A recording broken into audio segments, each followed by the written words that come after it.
हुआ था जिसमें 40 लोग आए थे। तो ये स्थिति ठीक ही है। आदरणीय प्रोफेसर शंभुनाथ जी ने ठीक कहा कि उसमें कुछ पुजारी लोग भी थे और लोग भी थे कि जो स्थिति पहले थी वो अब नहीं है। हिंदी अपनी जड़ों और संस्कृति से जुड़े रहने की वजह से उनके पहली पीढ़ी के लोग प्रेरित करते हैं बच्चों को कि वो कुछ हिंदी सीखें, लेकिन वैसी स्थिति नहीं है, फिर भी निराशाजनक नहीं है। दूसरी बात, जो प्रथम विश्व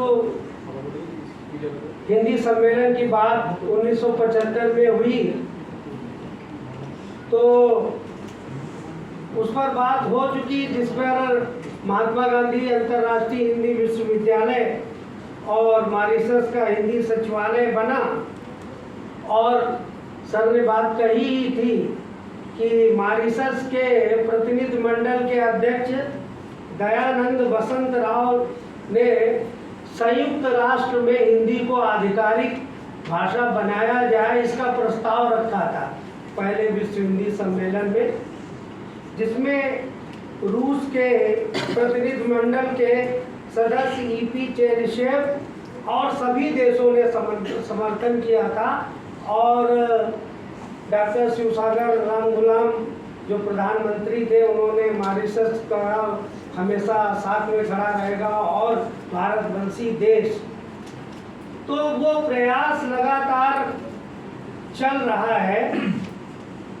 लोकसभा में एक प्रश्न दिया गया कि अभी यह अंतर्राष्ट्रीय 2023 में, तो मैं उसको लाया था, लेकिन उसको पूरा पढ़ने की स्थिति नहीं है कि अब क्या स्थिति है, उसमें उत्तर दिया गया है। तो 2000 अब हिंदी में जो भाषण दिए गए, अटल बिहारी वाजपेयी ने दिया और प्रधानमंत्री लोगों ने दिया, उसका विवरण है।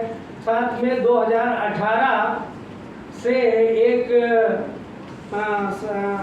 अनुबंध हुआ स्वैच्छिक व्यय वहन करने पर, वो 2 साल के लिए हुआ था, वो अब और 19 से बढ़ाकर 5 साल के लिए कर दिया गया, 25 तक के लिए, और जिसमें विभिन्न कार्यक्रम, उन कार्यक्रमों इंस्टाग्राम, फेसबुक और इन सब चीज़ों पर, और कई कार्यक्रम समाचार वो कार्य कर रहे हैं। और बाकी स्थितियां अभी प्रयासरत है। वो बताया कि 129 सदस्यों का 193 में जो है, और आर्थिक कारण उन पर बात हो चुकी है।